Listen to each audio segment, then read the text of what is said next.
Bom dia, a paz do Senhor Jesus Cristo. Que Deus abençoe a minha, a sua, a nossa vida. Meu amigo de longe, minha amiga de perto, você irmão, você irmã, a quem lido diariamente, a quem só conheço pelas redes sociais, mas enfim, a você, meu parceiro, minha parceira de oração, que junto comigo tem orado. Peço perdão eu ter dado uma pausa grande, um intervalo grande sem mandar as orações, mas tem épocas que a vida se torna um pouco corrida e o tempo fica escasso. As necessidades às vezes acabam roubando o tempo que não deveríamos deixar ser roubado. Fica um alerta aí para todos. Eu queria hoje compartilhar com vocês a minha reflexão matinal, o livro de Salmos, capítulo 3. Existe uma linha de pensamentos, de estudos teológicos, a qual eu abraço e eu entendo que tem fundamento. O Salmos 3 foi escrito pelo rei Davi, saudoso rei Davi, um homem segundo o coração de Deus, numa fase muito difícil, numa crise familiar. Uma crise familiar onde ele se vê em uma situação de aflição, de desespero, uma tristeza angustiante, porque a crise que se lhe acometeu foi uma crise muito, muito forte. O seu filho Absalão, um dos seus filhos, ele resolve se rebelar contra o próprio pai e tenta tomar o trono do pai, tomar o lugar de reinado do seu pai, à força, tentando até mesmo prender ou matar o seu pai, se fosse necessário.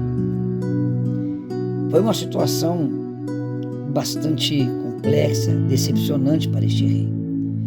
Davi é um dos personagens bíblicos que mais viveu conflitos familiares.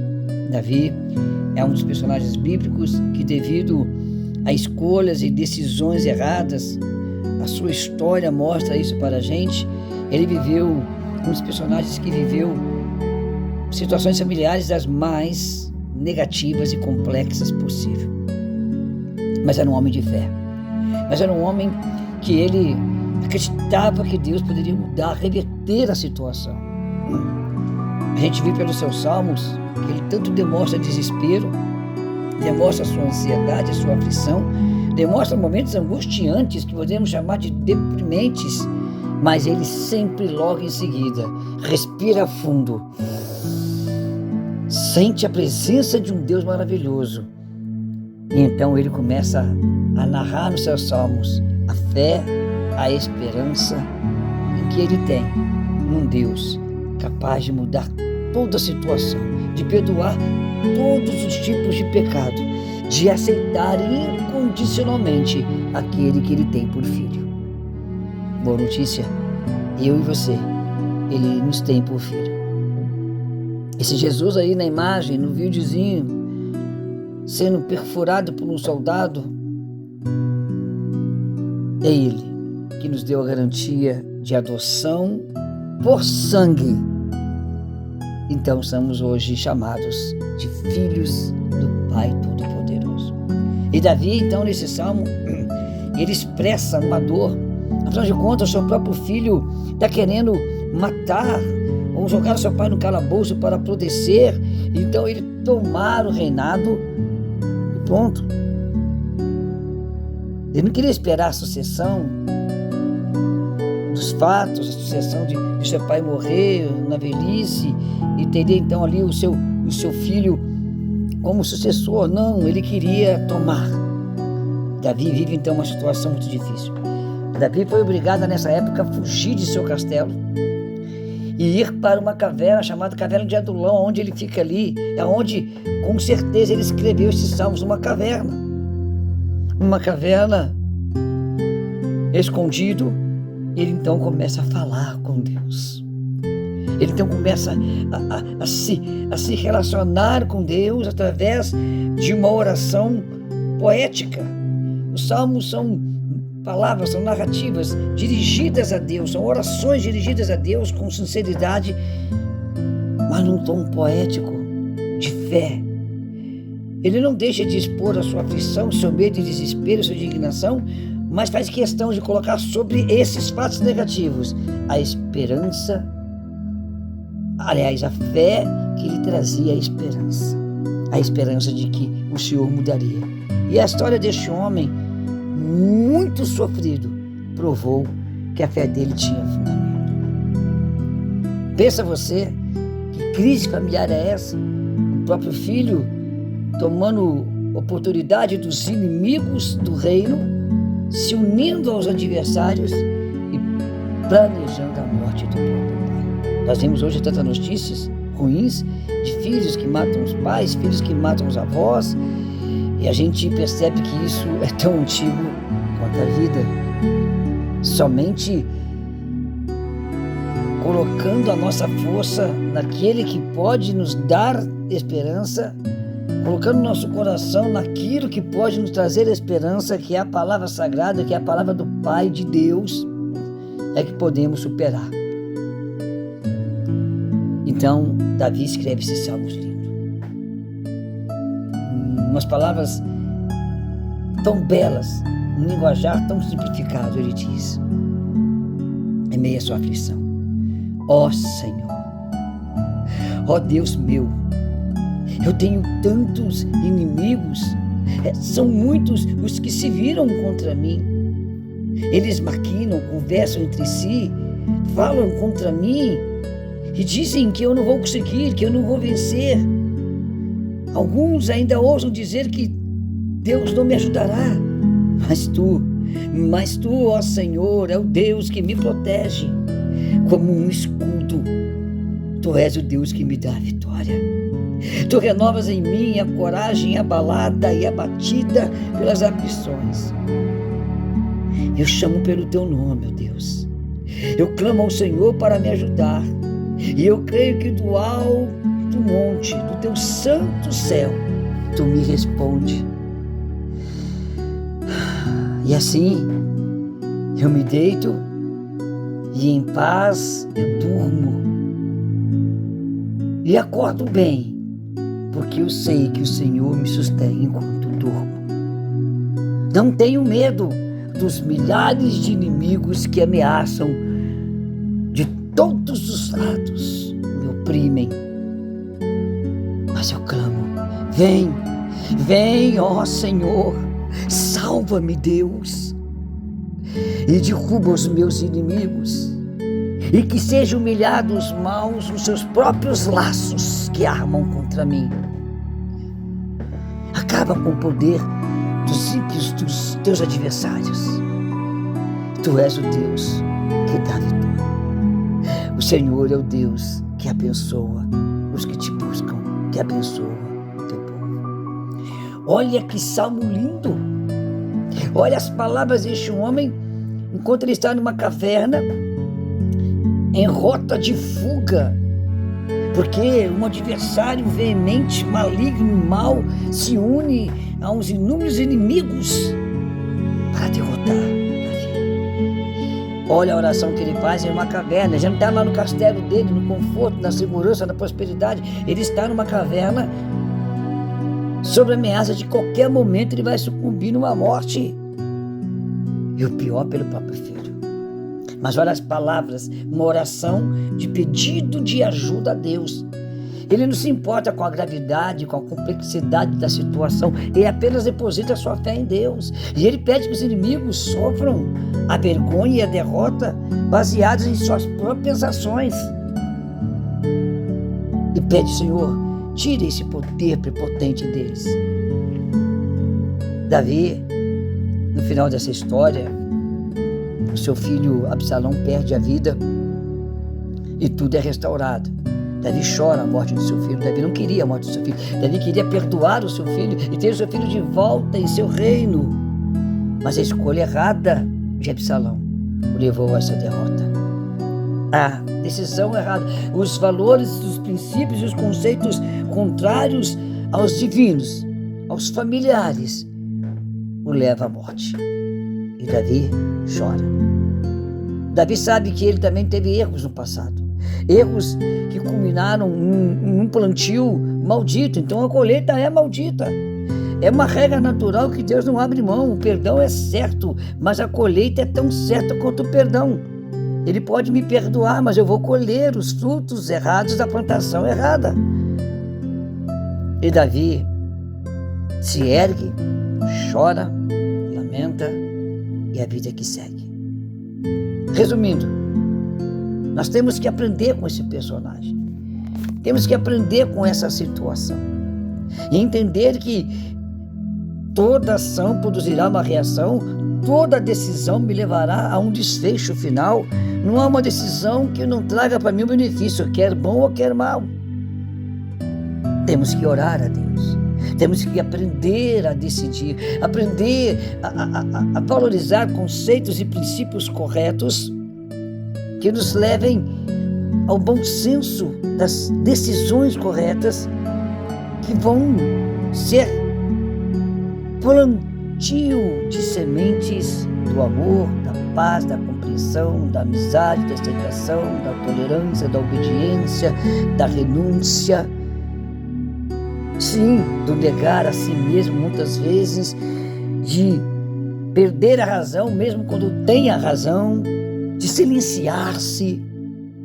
Enfim, são conceitos, são princípios morais, bíblicos, espirituais que vão nos ensinar e nos dar as dicas das decisões corretas para evitarmos dores e sofrimentos desnecessários na vida. Nem tudo que nós passamos é plano de Deus. Nem tudo que nós vemos de ruim no mundo é plano de Deus. Se você estiver num grande navio, uma grande viagem, num grande cruzeiro, num navio que tenha lá 8.000 passageiros, independente da classe social, da raça, da cor, dos conceitos, da religião, se uma grande tempestade vier e trazer tormenta ao mar, com certeza todos da mesma forma vão sentir o impacto que uma grande tempestade no imenso escuro alto mar pode trazer. E o medo e a incerteza vai acometer a todos. Cada um vai ter uma reação mediante a situação negativa, mas todos vão sentir. E se o barco afundar, todos vão ter que lutar pela sobrevivência. O que eu quis dizer com isso? O que eu quis dizer com isso? Que Deus, Ele é igual para todos e para com todos. Quando eu decido errado, eu sou um chefe de família, eu sou um homem casado há 25 anos, estou indo para 26, aliás. Decisões erradas que eu tomo, empregos que eu desisto, dívidas que eu faço, ainda que meus filhos não tenham culpa, minha esposa não tenham culpa, vai atingir a todos. É isso que eu quero dizer. O mundo está vivendo o que está vivendo porque as decisões de alguns acabam afetando a todos. Isso é dentro de uma família, dentro de uma empresa, dentro de uma escola, dentro de uma organização, dentro de uma associação. Se decide errado, mesmo os que estão decidindo certo, serão acometidos pela decisão errada. Temos que aprender em Deus a buscar a sabedoria. Davi está dizendo nesse salmo que ele deita e logo dorme tranquilo e acorda porque ele sabe que Deus sustenta ele, porque naquele momento ele sabe, eu errei no passado, mas agora eu estou fazendo a coisa certa. E agora eu estou debaixo da graça, da misericórdia que me traz perdão, e a minha atitude certa agora, que é buscar a Deus nessa aflição, me dará a solução, independente de qual seja ela. Deus é justo, é perfeito e é bom. Meu irmão, minha irmã, minha amiga, meu amigo que ora comigo, que me ajuda nas orações, que me ajuda nesses momentos de reflexão, compartilhando, pensando, ponderando, orando comigo, por mim e por nós. Eu quero dizer para você, como eu estou aqui falando, aprendendo, temos que aprender a decidir certo, temos que aprender a viver uma vida correta. Temos que aprender a colher esses princípios bíblicos tão maravilhosos, tão perfeitos, que a sociedade no dia a dia acaba colhendo coisas dessa palavra e aplicando na vida. Eu quero dizer para você, talvez você está vivendo agora algo negativo, uma aflição, uma dor, uma tristeza, mas que é uma colheita, que é a colheita de um plantio, de decisões, de ações, de passos que você e eu demos lá atrás que não foram corretos, não foram perfeitos, não foram bons. E a época da colheita está vindo. Mas a boa notícia é que na agricultura sempre tem a época do replantio. Sempre tem a época de prepararmos, de podarmos, de replantarmos e fazermos certos dessa vez. Aprendendo com os erros passados. Aprendendo com os fatos que nós não deveríamos ter cometido. Agora podemos preparar o melhor de todos os plantios. Sob a misericórdia e a graça de Deus. E essa situação irá se reverter. Não da forma trágica que foi como a história de Davi, mas Davi depois teve as suas bênçãos, as situações que o aliviou e ele morreu honrado como um grande homem de Deus. E a gente não precisamos viver fins trágicos. Nós temos tempo, temos essa palavra perfeita, pronta para nós, para nos ensinar que o caminho é esse. Que Deus te abençoe.